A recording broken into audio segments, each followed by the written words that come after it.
আচ্ছা বলেন তো, আজ থেকে 30 বছর পেছনে ব্যাক টু দ্য হিস্ট্রিতে যদি আমরা যাই, 70-এর দশকে, 80-র দশকে বাংলাদেশের কোন একটা গ্রামের কথা, একটা পল্লীর কথা আপনি একটু চিন্তা করেন তো।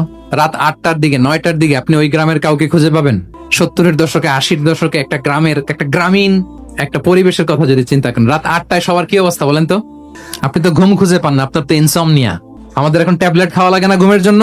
আমাদের তো ইনসomnia হয়ে গেছে এখন। কিন্তু আজ থেকে বেশি দূরে না, 30 বছর আগের একটা গ্রামীণ পরিবেশের রাত 8টার পরিবেশ হচ্ছে সবাই আমরা তারও 2 বা 3 ঘন্টা পরে ডিনার করব, কিন্তু ওনাদের মাগরিবের আগে বা পরে ডিনার করে ফেলছে। এশার নামাজ পড়েই কি একজন দুইজন না, পুরো গ্রাম জামাতে ঘুম, পুরো গ্রাম জামাতের সাথে ঘুম। তো যে লোকটা 8টার দিকে ঘুমালো, উঠবে কখন বলেন?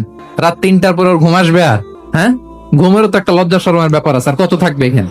আপনি তো ঘুমাতে যান রাত 2টায়, আর আজ থেকে 30 বছর আগে আমার বাংলাদেশের একটা গ্রামীণ পরিবেশে রাত 8টার দিকে সবাই ঘুম। আমরা এখন যে টাইমটাতে ঘুমোতে যাই, ওই সময় ওনাদের অর্ধেক ঘুম শেষ। ফজরের নামাজ পড়ে আমাদের বাপ চাচারা কি করতো?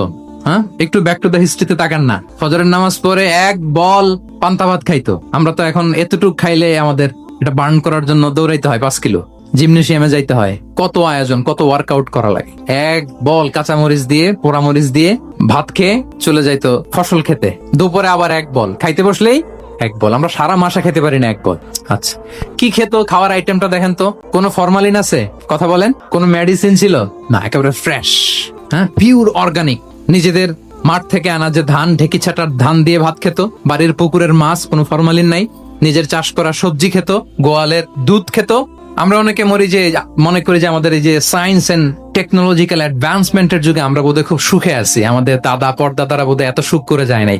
ওনারা যে সুখ করে গেছে তা আমরা চোখেও দেখিনি।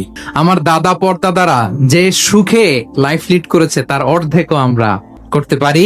তারাই আসলে শান্তির, সুখের, আনন্দের সময়টা তারা কাটিয়েছে। আমি আপনাদেরকে বোঝানোর চেষ্টা করছি যে ইসলামিক লাইফস্টাইল নিয়ে why we should talk about Islamic lifestyle, কারণ পুরো সিস্টেমটাকে তারা কলাপস করেছে, করাপ্ট করেছে। Food habit, lifestyle, sleeping style সব চেঞ্জ করেছে। তো এই জন্য আল্লাহর দেয়া ফিতরাতকে যেন আমরা প্রিজার্ভ করি, আমরা সচেতন হই। এখনো যদি সচেতন না হই, ডিজাস্টার আমাদের জন্য অপেক্ষা করছে।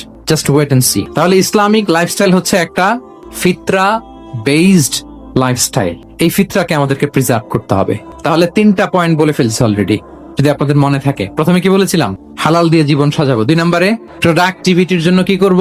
রাতে দেরি করে ঘুমাবো, আগে আগে ঘুমাবো, ফলে আগে আগে ঘুম থেকে জেগে কাজ শুরু করবো। 3 নম্বরে ফিতরা, মানে আল্লাহর দেয়া প্রাকৃতিক যে নিয়ম, মানে আলোর সাথে সাথে আমার জীবন শুরু, আলো নাই আমিও ঘুমায় পড়বো। কি বলেন? আপনি উন্নত দেশে তো তাই হয়। জাপানে আমি কয়েকবার গিয়েছি, আগে আগে ঘুমায় পড়ে। ইভেন আমেরিকাতে আমি কয়েকবার গিয়েছি, অনেক অনেক শহরে 8টার পরে সুপার শপ বন্ধ, 8টার পরে ঘুমেরা। আমরা হাঁটছি কোন দিকে? আমরা একটু নিজেদেরকে প্রশ্ন করি। তাহলে 3 নাম্বার হচ্ছে ফিতরা বেসড যে লাইফস্টাইল, এটার দিকে আমাদেরকে ফিরে আসতে হবে। আল্লাহ যেদিন বললেন যে আজ রাতেই তুমি আর আবু বকর হিজরত করো, রাসূল সাল্লাল্লাহু আলাইহি ওয়াসাল্লাম ওই দিন দুপুর বেলা আবু বকর রাদিয়াল্লাহু তাআলা আনহুর ঘরে গেলে। তিনি কখনো দুপুর বেলা বেরোন না, তিনি কখনো মাস্ক পরে বেরোতেন না। সেদিন তিনি মাস্ক পরে বেরোলেন, খারাজা মুতাকান্নিয়ান, মুখ ঢেকে বেরোলেন। আবু বকর রাদিয়াল্লাহু তাআলা আনহুর ঘরে যেয়ে বলেন, আবু বকর আখরিজ মান ফিল বাইত, ঘরে যারা আছে বের করে দাও, প্রাইভেট আলাপ। আবু বকর রাদিয়াল্লাহু তাআলা আনহু বললেন, ইয়া রাসূলুল্লাহ, আসমা আর আয়েশা একজন তো আপনার পরিবার, আর একজন তার বোন, আমরাই তো। বলেন। রাসূল সাল্লাল্লাহু আলাইহি ওয়াসাল্লাম আশ্বস্ত বললেন যে আজ রাতেই আমরা হিজরত করব, আজ রাতেই। মক্কা থেকে মদিনা হচ্ছে উত্তর দিকে। কোন দিকে? তিনি মক্কা থেকে মদিনায় হিজরত করবেন উত্তরে, কিন্তু তিনি বের হলেন দক্ষিণ দিক দিয়ে, শত্রুর চোখে ধুলি দেওয়ার জন্য। দেখেন, দিনের বেলা বেরোলেন না, রাতে বেরোলেন। দেখেন, একটার পর একটা প্রিকশন। দুপুরে বেরোলেন, চেহারা ঢেকে বেরোলেন, প্রাইভেসি মেনটেন করলেন, ডেস্টিনেশন এদিকে বের হলেন, এই দিক দিয়ে